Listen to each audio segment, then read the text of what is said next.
When you're looking at a top 3 item on a balance sheet, is that the only expense that an employer has been forced to manage with their consultants in a way with no data and transparency to help manage that, or any ability to effectuate driving down that cost? Welcome to Self-Funded with Spencer, sponsored by ParetoHealth, ClaimDoc, and PlanSight. Whether we're discussing innovative new healthcare strategies, exposing hidden revenue streams or misaligned incentives, or even just cheering on the next generation of this industry, we promise you that you're going to learn something. So thank you for joining us for another great conversation about the future of healthcare.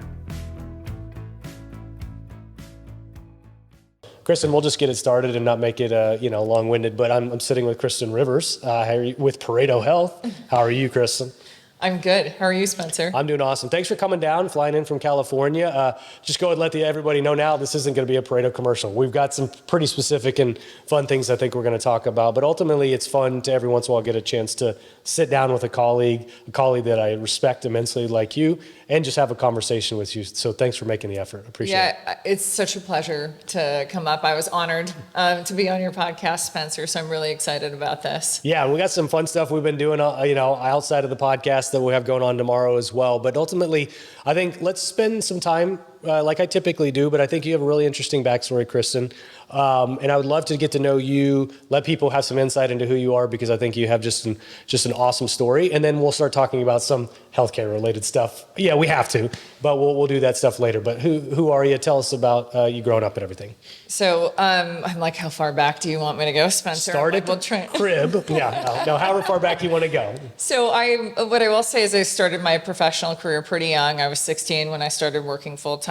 My family left the country, so I kind of had a choice. Do I work full time? I graduated high school when I was 16. Oh, wow. Okay. Went straight into the workforce, and title insurance was the first job. I started in customer service, and then built from there. And I went to community college. I had big aspirations to go to Ivy League school when I was in high school. That dream obviously went sideways when you have to figure out ways to support yourself. Sure. Start thinking about things.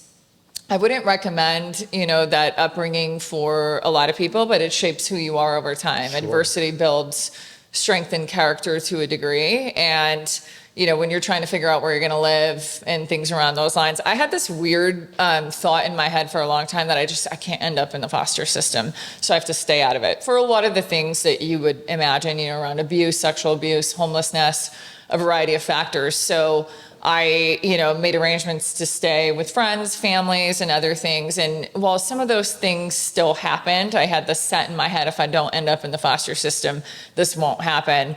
And a big part of this is relying on the community you have. Mm-hmm. When you start out at an early age, you don't know what you don't know, and you're learning along the process. And I had a great support system that developed over time. They really, even though they weren't family, they centered around me like they were and helped support me. I'll give you an example. When I was transferring from community college over to UC Irvine, I applied for financial aid. And they wanted parents' information on financial aid, and I didn't have any to give, so I just disclosed what was happening and that I didn't have anyone's financial information to provide. I was 17 at the time. Wow. Okay. They reported it. Oh, wow. Okay. So, but luckily it was 3 months before my 18th birthday. I had a professor at community college who attested for me and my character, and really kind of the starting building blocks of that community that helped me get to where I was. I went on to transfer. I always thought I was going to be a death penalty criminal defense attorney. Okay. That was my career aspiration since I was 8. Don't judge me for that. It just was what it was. Well, there'll be a follow-up question there, but keep going. And so I transferred to UC Irvine and started with getting my bachelor's in criminology, law, and society, which was going to be my next step into going straight into law school following that. I transitioned over to working in sales for a pharmaceutical company. Okay. Interesting. Trying to work East Coast sales so I could work from 5 to 3 and then go to school from 3 to 10. That was my schedule for a while I was in undergrad. Wouldn't recommend that either, but I really enjoyed learning about the business aspect that I had not been exposed to prior. I was in kind of different types of roles in title insurance. I went on to work for a civil litigation attorney, did some, side projects kind of focusing on the legal field, and then went on to work for a pharmaceutical company and started to learn a lot about the inner workings of that business, how it operates, and how much area there is for change when you're looking at an industry and the complexities of the business side. I like to do two things by nature. I like to advocate, and I also like to solve problems. There are no shortage of problems in the insurance industry and the healthcare space in general, and there's a lot of, I would say, employers being an example of one, but there's a lot of different entities and people that need a voice as a part of it. So obviously I'm sitting here on the podcast with you, and you're not interviewing a criminal defense death penalty attorney. Well, before we move on to the transition, because I think it's really interesting how you found yourself ultimately in this career path. You mentioned today, jokingly that like how you had interest in defending, folks in the situation with the death penalty. Have you always been like mature for your age? Have you like this head on your shoulders to be prepared at 16 to take care of yourself and put yourself through school, graduate early? Has that always been kind of how you were? I would attribute, so my grandparents raised me, and I would attribute that to them. My grandpa was a dean of a law school, so it's probably where my exposure to the legal side came in. He was retired, but that's what he did for fun, and he ran, several other businesses on the side as well. My grandma, so I'm half Pakistani as well, and my Pakistani side of my family raised me. And my grandma, who raised me from the time that I was, I think a week old up until I was around 12. She was a matriarch, probably one of the strongest women I have ever met in my life. So I could only emulate or try to be what she was to me and teach me how to forward think and be strong. Probably the strongest woman. I think she was, at least this is what I was told, so don't fact check me on this, first woman in Pakistan to get her driver's license. She had a PhD degree in a time where, she was well into her 60s at the time that she started raising me. And that was not a time when Pakistani women were getting degrees of that magnitude. So strong-willed, never take no for an answer, pave your own pathway and destiny. I understand much more about you. That makes a lot of sense, right? And I can understand why being an advocate, it's sort of the drive that I know that you have as well. I could see where maybe that comes from, but just that's atypical in terms of that age and the things that you're telling me about. Most 16-year-olds are mostly worried about getting their driver's license or where they're going to hang out with friends. And we don't all get the luxury of having that as our life at that point. But I think it's pretty fascinating to know, like, you've been on this trajectory, it seems like, from a very early age. Now, question that helps us transition into your healthcare career. You mentioned there's no lack of problems to solve in healthcare. You kind of at a pharmaceutical company, I would assume, get a real world MBA because you're just exposed to the system inside of it. Did it make you want to pursue healthcare, or did you get enough of a peek under the hood and go, I don't know if this is for me? Like, how did you react? So I kind of fell into an interview with the largest insurer in the United States. And I was not expecting that I would get that position. It was for an analyst position within their organization. So that's when I transitioned over to the health insurance space, specifically in employee benefits, working for one of the carriers. And once I started to understand all the facets of the complexity, I wanted to continue to explore it. Because I like to continue to learn. I get bored easily. I like to solve problems. I like to analyze issues, and there's no shortage of those. And when you look at the insurance space, take the stepping stone of the pharmaceutical side of the industry, start getting into the insurance space and peel back the curtain to see all the different issues. I thought I would go on to have that job for a couple years. I needed to take some time off between my bachelor's and getting my law degree. Figured I'd have it for a couple years and go on to law school and be on my way to doing the things that I had planned to do since I was a kid. Getting into the insurance side is what changed my mind about leaving the industry and starting to understand the complexities and the nuances and how the system's set up, not in the best interest for a lot of the entities that are involved. Did you feel like you could be an advocate then, to use that word? Absolutely. Inside? Yeah. I think I suspected that. But question for you. So, and you actually told me this off camera, like the distinction between a lawyer and an attorney. So you did get your law degree, correct? Right. And so you went through law school and learned about fact patterns and all those things you're telling me. But then ultimately to become an attorney, I didn't even know this, you have to pass the bar exam. Correct. Okay. So is there a part of you that wants to still do that at some point, or are you using enough of your experience in law in this job to be happy? Or like, tell me about how you feel about that. I think, so I was kind of at a crossroads, right? Like if I'm going to continue down the business path, I should probably get my MBA instead of my Juris Doctorate degree and go down that pathway. And I instead, I decided to go down the Juris Doctor path and get my law degree because I evaluated both. And I wanted to learn about the different ways that you break down the way you analyze issues and solve for issues the way an attorney can. Okay. Which is why I went to law school. I went to law school while I was a sales rep at one of the largest insurance carriers in the country. And it wasn't conducive to then take time off to go study and pass the bar. Yeah, you said it'd be like 3 months or more, just exclusively study for it. Absolutely. Right? Okay. So I kind of tabled that and said one day maybe, which I still kind of have that aspiration as if I want to do public interest work down the line, maybe I will go back and take the bar and utilize becoming an actual attorney versus a lawyer. But once you graduate from law school, you become a lawyer. Okay. ParetoHealth is the largest benefits captive in the United States. With nearly 3,000 captive members, 1.3 billion of stop-loss premium in force, and almost 1 million covered lives, no other benefits captive comes close to ParetoHealth's scale. But it's not just about the numbers. ParetoHealth is a mission-driven organization, and that mission has two distinct parts. Number one, to make self-insurance simple and more accessible for small to mid-sized employers. And number two, to arm them with the most powerful cost management tools on the market.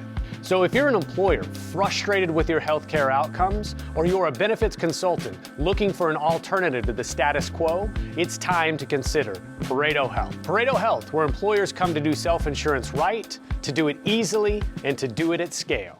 Well, so then what was the rule action, net rule analysis, what was it called again? It's called an IRAC, so IRAC, issue okay. Rule analysis conclusion. But that teaches you how to spot issues right and work around the existing rules, analyze this. So surely you're applying that in your sales job today, right? It probably gives you a pretty unique perspective into which to look at situations in a sales role. I probably didn't realize the magnitude at which it would help me. Yeah. But if you think about, I was one of the sales reps who would read a 200-page administrative services agreement, find where all the fat was buried, and sell against it. Yeah. So contracts and federal income taxation were my favorite classes in law school, if that says anything about me. I didn't mean to laugh at you, but the only reason I did when you told me that earlier was it was like, I could imagine like two drier possibly things to, like for me, not interested in law, to read a contract or to read, something related to taxes, like, oh my gosh, what is it about that though, that you can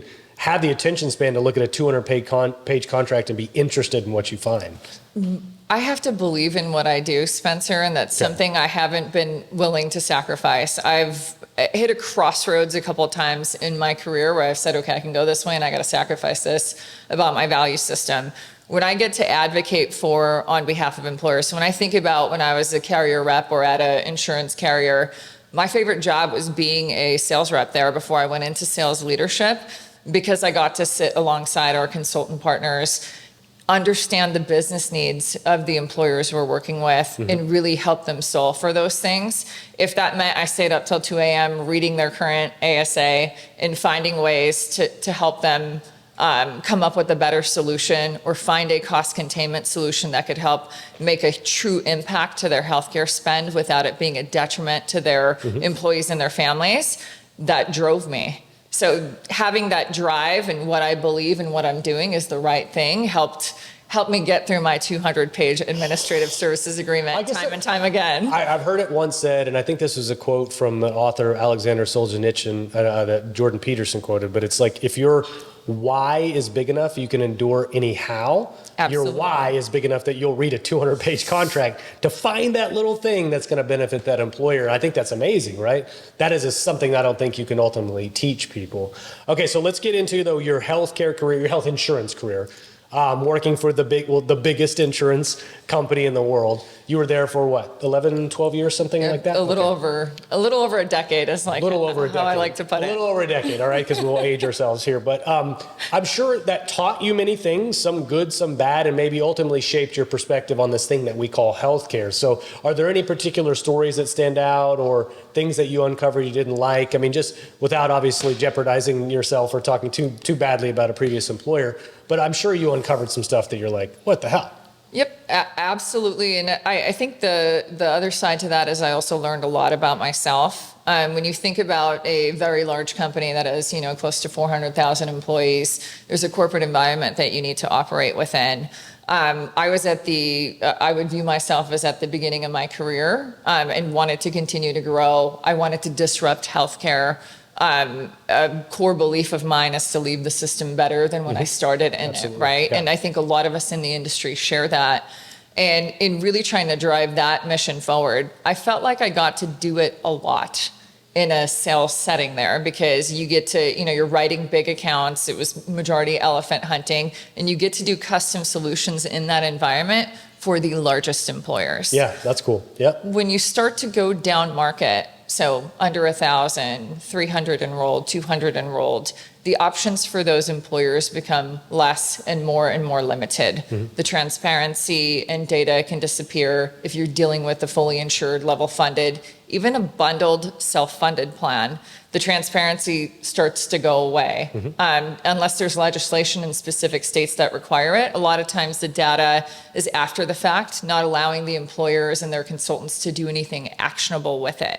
So as a sales rep, it was great if you're elephant hunting and you got to come up with custom solutions and do all these things to drive real change and meaning for an employer that can really change the benefits offering or the trajectory for one of their employees who may be a high cost claimant utilizing some sort of infusion spend or whatever it is. When a sales leader left within that organization, one of my colleagues nominated me to run the sales team.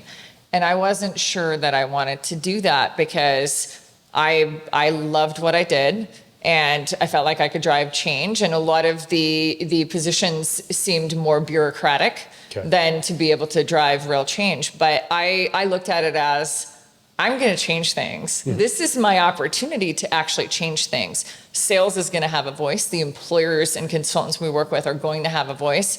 And I am going to change the trajectory of healthcare in the markets I oversee. Okay. That was probably the most naive career decision I have ever made. But what it did teach me is what I was willing to sacrifice and what I wasn't. Mm-hmm. So as I moved up within that organization, I learned a lot about how things are done, where the true responsibility of the organization lies, which is usually for a large publicly traded company.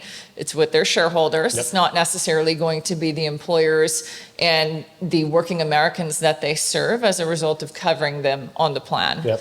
And I kind of hit a crossroads to say, if I want to continue to move up in this organization, I have to align my value proposition with theirs in order to be able to sleep at night and actually push the business forward and do what they're asking me to do.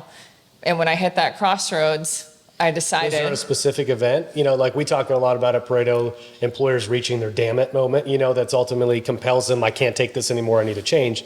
Did you have a damn it moment, or was it just a series of a lot of little moments? There was a series of little moments and frustrations, but I still had this naive belief that I could change it and help. But I went through my first big health event, if you will, and I tried to navigate the system from the lens of a member. Yeah. And that in of itself probably kicked me over the edge. I tried to call the complex disease management segment 38 times over 3 weeks and couldn't get through. Couldn't get anybody. Leave a message. And I just, it was the realization to me on how difficult it was going to be to change the system working for an entity that has their alignment is to their shareholders. It's not necessarily to the plan participants. Once I sounded the alarm, I got it all taken care of, but I thought I'd leave and go work for a health advocacy company, something along the lines of what I had personally experienced to really try to drive change. That isn't where I ended up, but yeah, it's one of those frustrating things. We talk about healthcare a lot, and we talk a lot about the employee benefits side and healthcare delivery. But once you find yourself in the position of consuming healthcare and navigating the system, I think even the most well-informed people still find it pretty maddening to try to do. And it's no surprise, that ultimately you found that to be the case with you.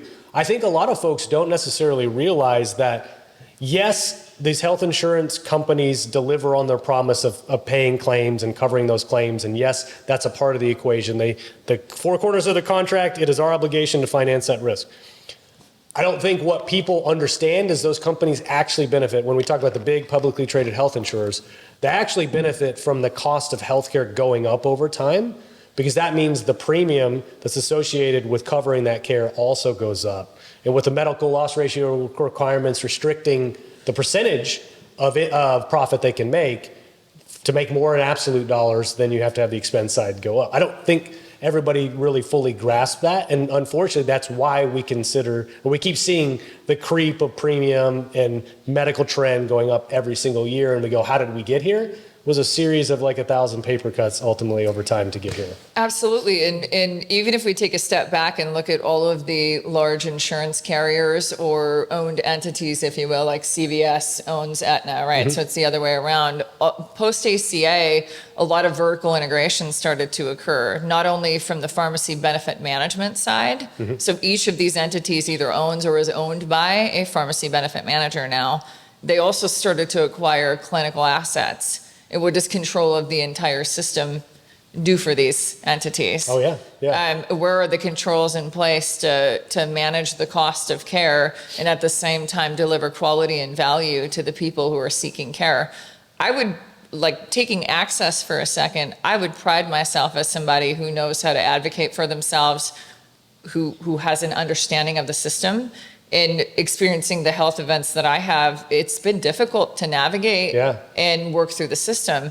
On the flip side of that, take the perspective of an employer that doesn't have, a self-proclaimed degree of some kind in the insurance space, trying to understand the nuances of what to offer and do for their plan participants, let alone the employees and their families that are trying to go through the acquisition of care. And all of this is blindly, they're handing over millions of dollars to the insurance carriers to say, manage this money prudently for me. I'm going to assume that this is in my best interest. And they've all been trained to think like a 5 to 10% is a good year. We should be grateful for that increase. While at the same time, to your point around the medical loss ratios, all the rebate dollars flowing back to those entities do not get counted towards each individual employer's loss ratios in a fully insured level funded setting, right? So they don't get credit for it. Yep. And any sort of preferred provider arrangements, any sort of fixed fee arrangements that are paid by the insurance carriers to their own clinical assets are revenue on the other side, and then also reported back as experience to the employers, who only get line of sight to it if they're large enough to get claims experience after the fact, delayed by 2 to 4 months. Well, you control both sides of the equation, right? It's a cliche, but the fox guarding the hen house. It's like, how can you insure the risk, but also provide services and deliver care that you're insuring and you're doing business with yourself? The back and forth through separate operating companies where it gets very convoluted, but the dollars are flowing and you don't really get privy to it.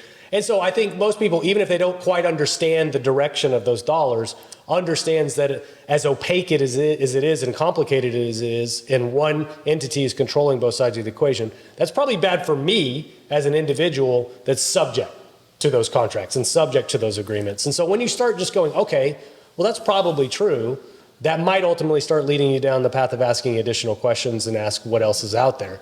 When did you become aware of this thing that we know of, ParetoHealth? Where had you dealt with them in some capacity in the past before joining? So when I was a sales rep, I sold TPA lines as well, and I had come across Pareto in that regard. Granted, most of what I did was out west, so a little bit of exposure to them. And sort of true Kavanaugh, who's our CEO, and then Andrew Clayton, who is our vice chairman, true Pareto fashion, they came in at sort of the 13th hour of me evaluating where I'm going to go and what I'm going to do. But based on the name, and I knew it, I went through the interview process with them. And it was a long one. I think I had, I want to say maybe 8 Zoom calls. I might be exaggerating it in my head, and an in-person meeting with them as well. And there was a turning point during the interview process that, other than learning further about their mission, the culture, the building of the community resonated with me, which we talked a lot about, and I'd learned a lot about it from the employer's perspective and the community that was built to really help them have the strongest contractual protections in order to do what's best for their plan participants and help drive down healthcare spend. And that resonated, right? Because I think about the community that's helped me through my career, like people took chances on me and helped me throughout. But there's also the community within Pareto, the company that we actually work for, that was starting to resonate, and I was starting to see it through the process with them. I think on the Zoom call I was on with Clayton at one point during the interview process, I'm telling him about all these cost containment solutions I had constructed, which Cav loved during our time in person. We went deep into that, but I'm telling him about the infusion spend solutions I had created, trying to write larger accounts, and he listened, heard me out on all of it, and then asked me, he said, I know there's a lot of things you do really well, and you just described a few of them to me. Tell me about the areas you've gotten the most feedback and where you've been told or you've been needing to improve throughout your career. Tell me about those things. Yeah. And I was sitting there going, well, you should know what you're getting yourself into then, Clayton, because the feedback, I would say, and there's one main point of feedback that I always remembered. Granted, I did over a decade at a large insurance carrier, so the feedback's going to align with what they want. Kristen, you're too direct. You need to button it up. You need to put a bow on it, and you need to soften your edges. And understanding my background, how I think kind of my trajectory of wanting to be an advocate, pushing hard, pushing against the status quo, not letting anyone define what the boxes that I operate in, and finding other ways to construct solutions. That was consistently the feedback throughout my career. And I'm like trying to explain this to Clayton at the time. I'm like, I've been trying to follow that feedback. I've been working on it, but I will tell you it's a work in progress for me. If I get passionate about something, the doors fall off. It is what it is. Like I can't, I do try to control. I'm trying to explain this to him, and he stopped me again and goes, you're going to fit in great here. Kristen, sometimes you just need to bring the ghammer down, and you should be who you are. You shouldn't change it. And that has stuck with me throughout, and it holds true. Being at Pareto now for 2 years, everything that he committed, everything that we talked about through the process with everybody I interviewed with and spent time with has held true even to a higher degree than what I had initially anticipated. We can't be self-described as contrarians without ruffling feathers, right? Like if you were very delicately navigating the bureaucracy of a company, that wouldn't be the mindset of the person that we try to attract and that we tell the marketplace we are. So I could totally see that connecting with him. And I don't know if maybe that was the moment when they were like, this is who we want, but I suspect that played in with your hiring. I don't think we've even said what your role is, so we might as well at least say that. You're SVP of the Western region for our company. So why don't you just describe what your job responsibilities are for folks that don't know? Absolutely. So I think I'm technically the Senior Vice President of Sales for the West region for Pareto. I've been doing that for 2 years now. I was hired to build and grow the West region for our company. So that is my job in essence. I jokingly always say I do what my team tells me to do, but I do what my team tells me to do. So PlanSight is a complete game changer in the world of insurance brokering. As a broker, you know how time-consuming and error-prone the traditional RFP process can be. But what if I told you there's a better way? PlanSight is the only end-to-end RFP solution on the market made specifically for benefits agencies. It's like having a superpower that gets you an average of 8 to 10 hours back per employer renewal per year. And the best part, PlanSight supports all carriers, all funding types, and all group sizes for over 20 different benefits. If you're ready to make your RFP process faster, more efficient, and more profitable, it's time to call PlanSight. Visit plansight.com now to book a free demo and discover the future of insurance renewals. Well, and did it appeal to you? Because at that point, I mean, it's still an emerging market, but it's a really robust market. And that includes, of course, California, Oregon, Seattle, and Nevada. Am I correct there? Okay. But the west side of the country, being that we're from Philadelphia, so we're a Northeast company, the expansion west obviously was methodical, but it still would be an emerging market, I think, at the time you joined for us a couple years ago. So did you like the task of building something? Absolutely. Okay. And, when I was in my previous role prior to coming to Pareto, it was a maintenance of status quo. It was, being a firefighter every day. What issue went wrong? What can I try to fix? How do I help somebody who really needs help in a situation? It wasn't driving the business forward. It wasn't growing something. And by nature, I'm a salesperson too. I wanted to grow. I wanted to be a part of disrupting something and really bringing something to market that's different. And the West markets are unique in that and I think a lot of our leaders recognize this, you have to have boots on the ground who know the markets. There's a lot of nuances to many of the markets out West. I think there's 2 people on my team today that were on my team at the time that I started. I think we'll be hiring our 10th regional vice president of sales across the West. And I keep adding X's too, but I think the commitment was to grow 10X, but do that at scale, right? We want to make sure we're also servicing these employers the right way and help supporting them in the right way, but getting to be a part of something where you get to grow and disrupt and be on the right side of the fight, really helping empower employers and consultants in bringing the right solution to market is what appeals to me. Well, and so that's, the reason I want to go this direction too is address challenges, but even maybe misconceptions that the California market may have, whether you operate within it or whether you have perceptions about how to operate within California with something like we do with a benefits captive. But is the market, would you say very receptive to what we offer? No. Okay. So it's still headwinds to a degree right I would now? say if we use the California market as an example, it is a heavy, fully insured, just drawing on experience of what I've seen over the years, it's probably 90% fully insured, 10% self-insured, more so in the larger space. A common misconception you'll hear is, okay, so over 1,000 enrolled can probably be self-funded. Under 1,000 should be fully insured or level funded. And I don't agree with that statement. I would say it's the risk tolerance of the employer and how much, when they're ready to self-insure, and how much control they want over their plan. And what type of benefits they want to offer their employees and their families is what's going to determine whether they can be self-insured. If you have the right contractual protections in place, you can be self-insured very easily in the California market at 50 enrolled or more. Yeah, that's a crazy thing. And I smiled real big, but you obviously were on camera, so the folks probably wouldn't know. I'm smiling and grinning ear to ear. The suggestion that 1,000 is the threshold, right, to be self-funded. I obviously shoot in Texas and have operated as a stop-loss rep in Texas and Oklahoma.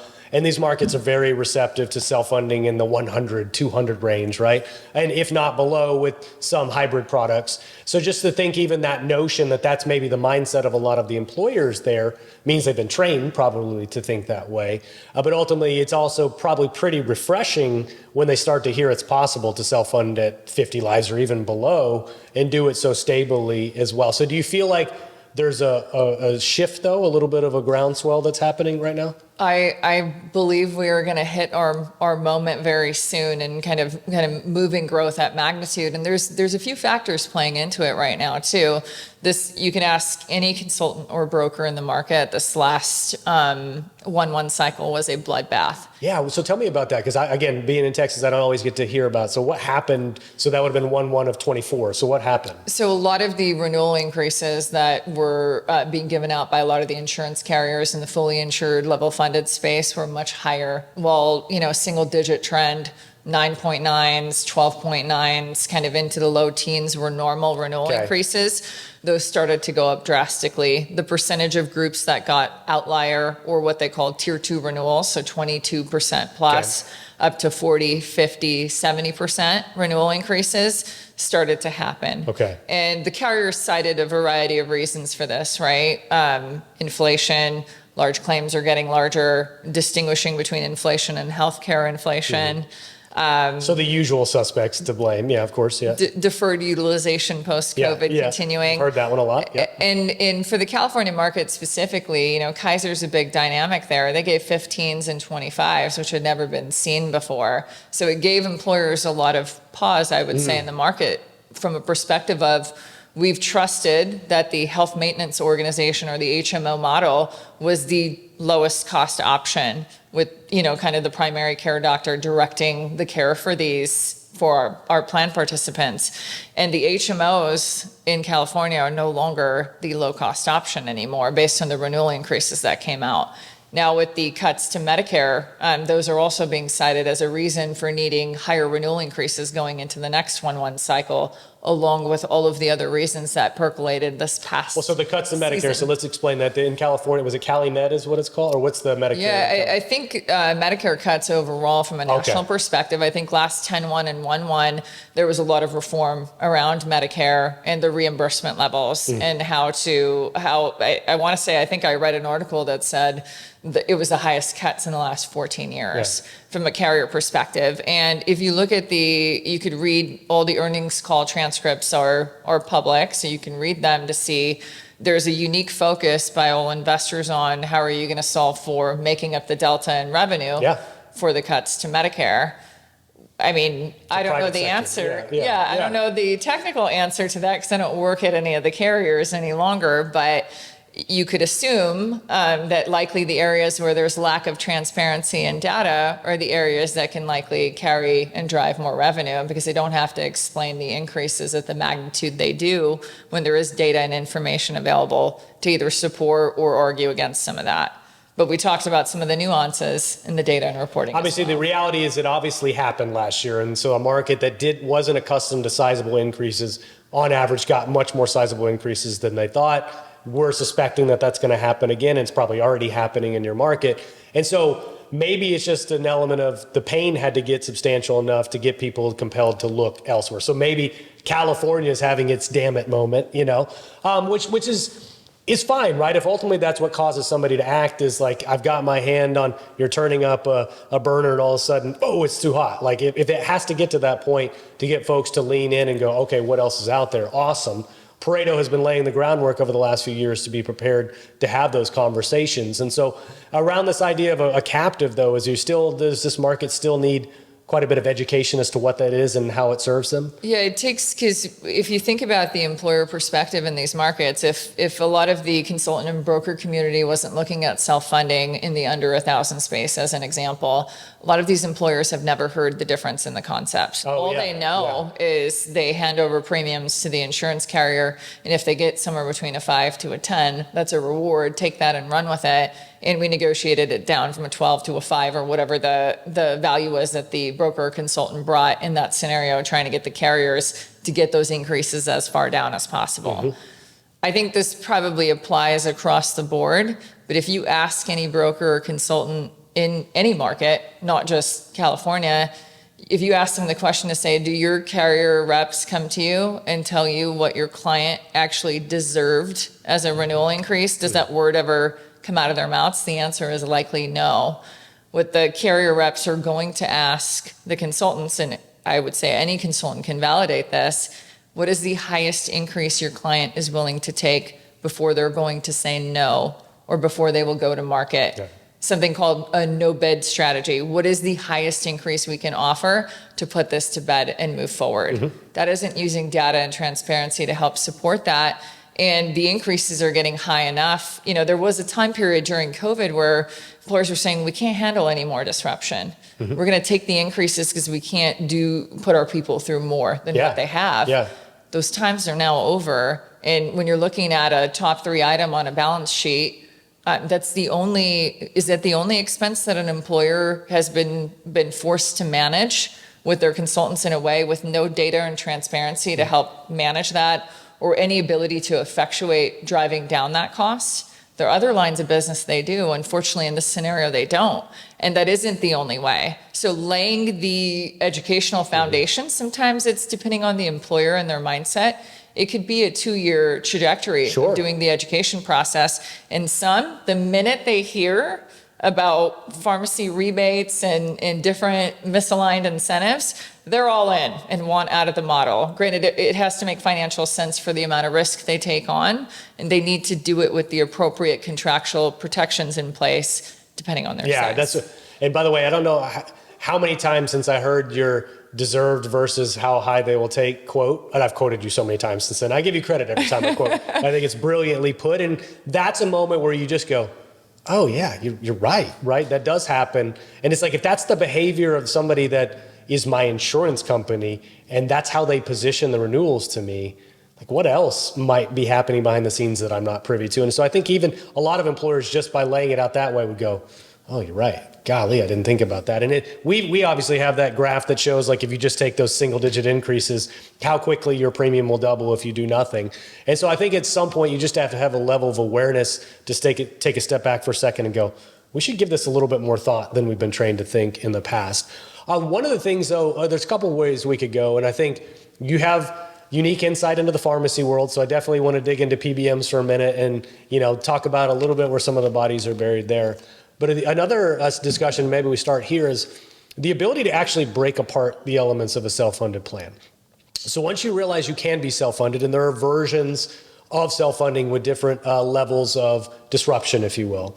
But there's a point you realize, well, all of my vendor partners perhaps can be interchangeable. And now I have the ability to pick and choose who I partner with and assemble a plan in the image of what I'm trying to achieve. And I think that's one of the cool things that we get to do about that. So I don't know if you maybe we can rotate in the pharmacy discussion there, but I think that's a moment when employers realize the possibility is their ability to actually choose who the people are that they partner with. Theoretically, the employers have choice, right? If they unbundle their plan and they go self-funded, they have a choice of the third-party administrator who's going to sort of act as a carrier and pull all the pieces together for them.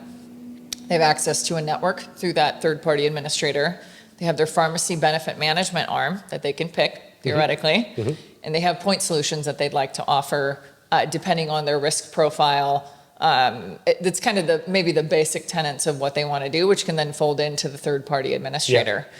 Depending on the market, employers don't always have a choice, though. Okay. Because in certain markets, some of the carriers will say, in order to get access to our network, you have to have 300 or more enrolled employees on the plan for you to be able to carve out the pharmacy benefit management services. Okay.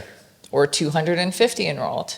Why is that? Yeah. So they set these sort of arbitrary rules at whatever size you happen to have enrolled in the plan. You can do this or you can't do that. So what you're saying is they want to allow you to carve out pharmacy. So why is that? Well, I suspect I have an answer for a couple of those things, but maybe you'll just answer them for me. It's the revenue drivers. There's a reason why every insurance carrier likely owns or is owned by a pharmacy benefit management company. And that is one of the ways that they can drive revenue. We talk about contracts. I'll try not to geek out too much because you know what my background is and what I like to talk about. But when you talk about the pharmacy contracts and how they're built, you talk about pass-through arrangements. 100% pass-through is defined differently depending on the contract that you're reading. Mm-hmm. So, and they get into, kind of the discount games and the rebate games. I want to say I heard someone say there's 13 different categories or more of areas where there's markup in a contract. Jeez. I would argue that there's likely more than that. Yeah. But the way they're constructed is not necessarily in the best benefit of the employers. And when you're bundling it all back together or restricting employers based on size, why would an employer want to have access to that network then? If they're being restricted on one of the ways that's potentially one of the lowest hanging fruit areas for them to save on their plan is the pharmacy side. Little to no disruption and really starting to get access to the rebate dollars that are flowing back to the carrier and really take advantage of better contracts or a transparent pharmacy benefit manager for them to work with if that fits their model. ClaimDoc is a medical claim auditing and member advocacy company. We provide fiduciary services to employer-sponsored benefit plans, and allowing them to create an environment where we ensure that the benefit plans are being charged in a fair and reasonable basis. My business is basically people, and it become a real simple transition. We thought it was going to be far more complex. I've saved, we'll say, hundreds of thousands of dollars. I could not say enough about ClaimDoc.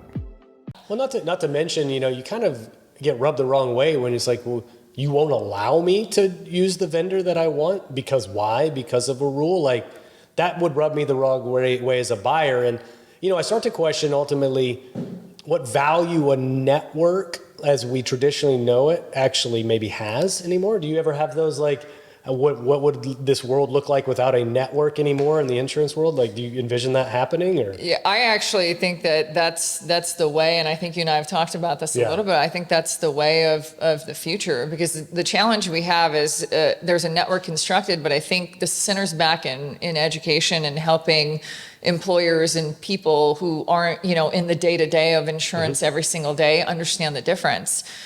If you think about maybe one of the carriers, in California, there's one that's very prevalent that has blue associated with it. Everybody assumes that they have the best network because it's easy to access and their employees love it and they have the most market share. Yeah. I think there's a lot of confusion around the benefit design, right? So the employees' out-of-pocket costs, how the benefits are designed, what prior authorizations are in place, how easy it is to access care, depending on a carrier's responsibilities to the providers that they have in network. Different from the actual carrier itself. Yeah. A lot of, we keep picking on the California market, so let's go with that. In a lot of areas, with the exception of Kaiser, majority of the networks for the large carriers have, 98 to 99% plus overlap. Yeah. So they have the same doctors in the same networks. So what's the point? I agree. I mean, if one is going to restrict your ability to do the things you need to do to serve your population the best, to give working Americans the best benefits possible at the lowest possible cost, and drive down your healthcare costs as an employer without it being a detriment, why would you want a network that tells you you can't do that in, an area that drives 25, soon to be 50% of the spend on your healthcare plan? Yeah, and you and I both just recently watched that It's Not Personal, It's Just Healthcare documentary, which is fantastic, by the way. Chelsea and Donovan Rickus of Ethos Benefits executive produced it. It's fantastic. Everybody should go listen or go watch it. But Absolutely. Deb All, Nurse Deb, of AIM, she was talking about, employees will be up in arms about, oh, my doctor's not in network anymore. They don't realize sometimes, like, is that even a good doctor? They don't even have that question because they've been with them so long, or it's a family doctor or somebody referred to them. And I think she raised the point of looking into one doctor and they had some legislation, again, not legislations, but they had something on their record that was straining their license, or, their quality scores were terrible. It's like, is it good when 99% of doctors are in the same network? Does a network have any measures or metrics at which to judge people by if that's the case? Or it's just we have the biggest network, so your doctor's in there and don't worry about it. I think it sort of trains, and again, it further dumbs down the consumer itself, because all you're worried about is something that really doesn't matter at the end of the day. Yeah, and I think every carrier network also has their own version of what they consider to be quality and efficiency metrics, and they rate the doctors in the system on that scale, right? How they disclose it, how they built those metrics, how they determine those metrics. Is it by the American Medical Association? Is it determined by the standard of care? Are there things training a doctor's license that are taken into account there? I don't know that there's full transparency around how those metrics are determined, but I think as an industry, it would help us, and it would help healthcare consumers understand if that information was more publicly available and not designated to each specific network on how they're grading the doctors. Yeah, I think you certainly would want a third party doing that evaluation, but then we have to agree upon what the metrics are, how those metrics are ultimately measured, and then you have to figure out, is there misaligned incentives for judging one person or one hospital to be better than the other? Like, you have to have objective findings rather than worrying about who's actually trying to paint a picture for you. Yeah. At the end of the day, we're talking about human beings' health and perhaps their lives being at stake by this gamesmanship that we all know is going on behind the scenes. And you get to a point where you get so frustrating, you get so pissed off it's hard not to be mad all the time, but then it just means we have an opportunity to continue every single day to try to fix it. I mentioned earlier personally trying to access care for a health issue and then had to recently go through that process again. And it was astounding to me how difficult it is to, one, get access to the right specialists, even on a open access network, and two, get to the right people who will refer you to the right place in time, depending on the condition you are managing.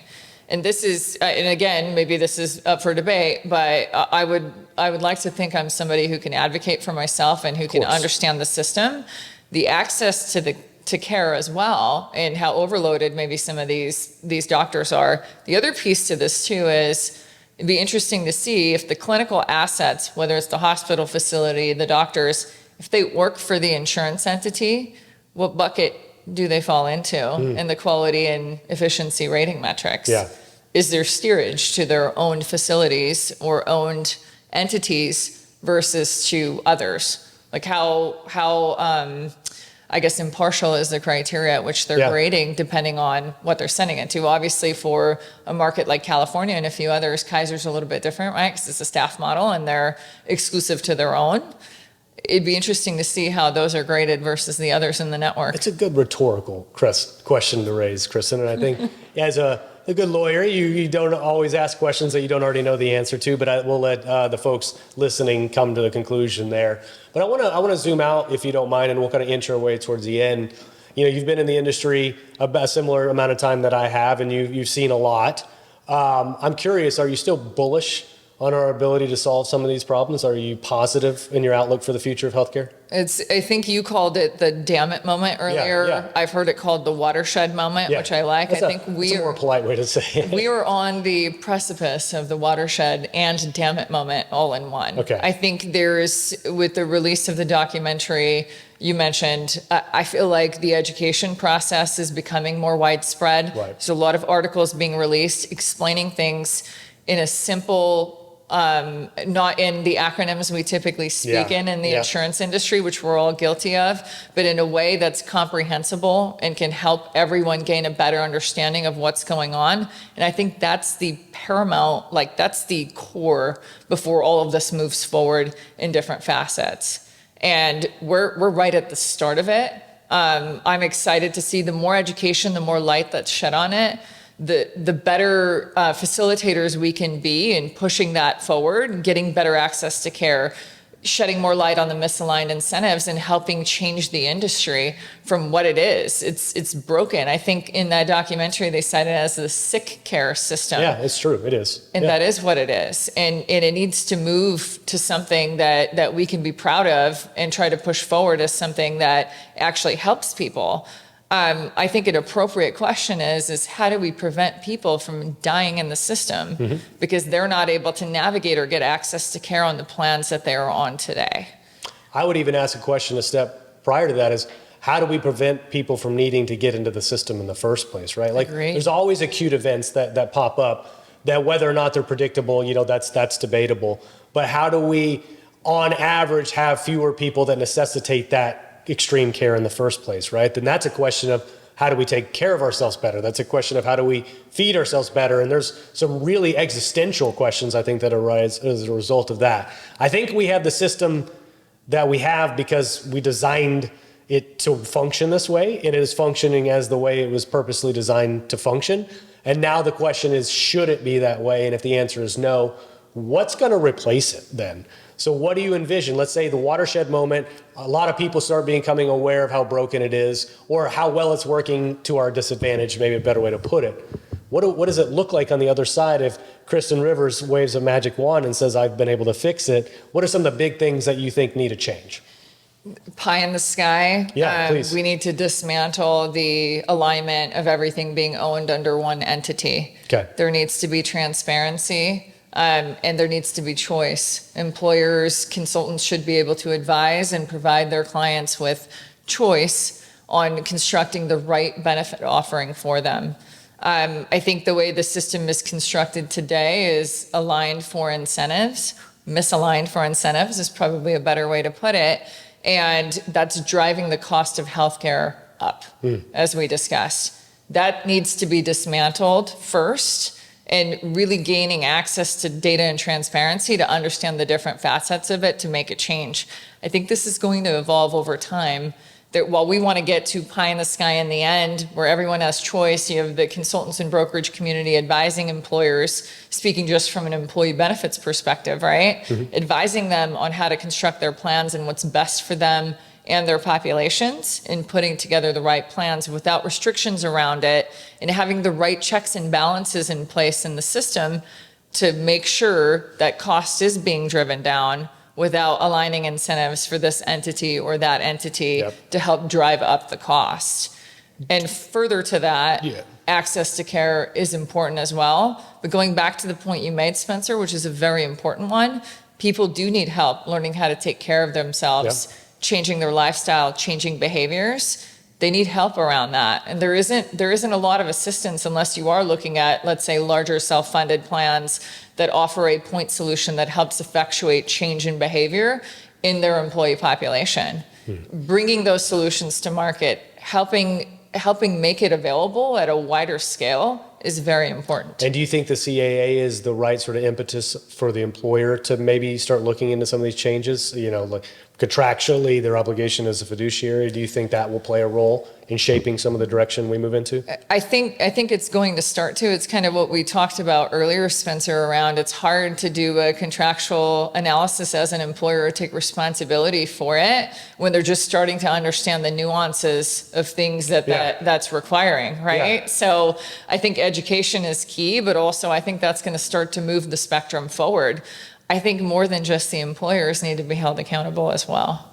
So I think there needs to be regulations in place or laws passed that help shed light on what's happening in the system and help drive change from that regard as well. Well, so why don't I ask you this then, and we'll kind of wrap up the podcast here. You know, I usually ask for closing thoughts, and you're welcome to give your closing thoughts, or if you even want to, maybe employers, representatives that might be listening to this, if you want to say what questions should they be asking. We've covered a lot of ground here, but if you wanted to summarize what we've covered and leave them with a nugget to think about, what do you think that would be? I would take it back a step and say, do not be afraid to challenge the status quo.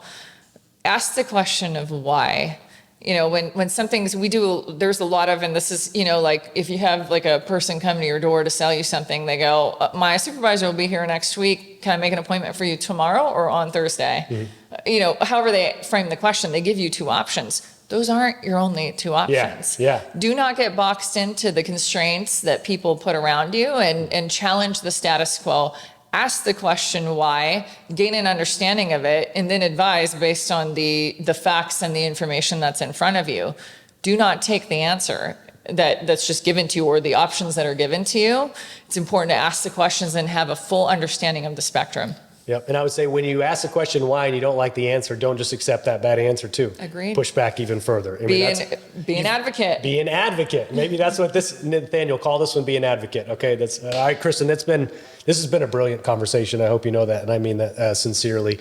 I always enjoy chatting with you, and I'm glad we've had a chance to do it on record and have other folks get a chance to listen to you. I think you have a brilliant mind, and I appreciate you being a part of Pareto and being a part of the podcast. So thank you so much. Thank you, Spencer. My this pleasure. was awesome.